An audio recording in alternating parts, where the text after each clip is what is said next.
Une femme qui s'ennuie dans son couple et qui décide de recueillir les fantasmes inavoués d'autres femmes, c'est le pitch en 2 mots de l'adaptation du célèbre podcast Dirty Diana.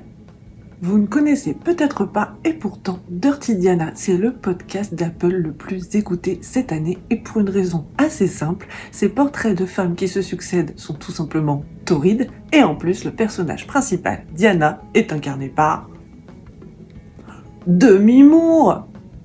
Quand même. C'est donc l'adaptation du podcast et il va être édité en 3 tomes. Donc ne vous attendez pas à voir la fin tout de suite. Oui, c'est un peu frustrant, mais en même temps, l'attente crée le désir, non ?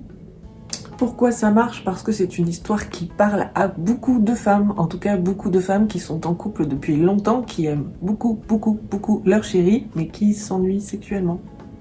Et puis quand on a moins envie de son chéri, on se met à repenser au beau brun aux cheveux longs qu'on avait rencontré un soir d'été sur une plage où il grattait de la guitare et puis ça a fini derrière un rocher.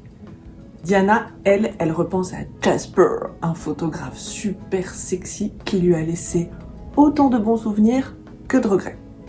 Il n'y a pas que dans sa vie sexuelle qu'elle s'ennuie ferme, la Diana. Elle s'ennuie aussi beaucoup à son boulot. D'ailleurs, elle travaille avec son mari. Enfin bref. Et du coup quoi ? D'un seul coup, elle se dit « Je vais relancer une idée que j'ai eue il y a plusieurs années avant qu'on ait un bébé, puis tout ça devienne ennuyeux, tout ça. Je vais recueillir les fantasmes des femmes et je vais en faire un blog. » Et tout ça va peu à peu lui faire redécouvrir l'excitation.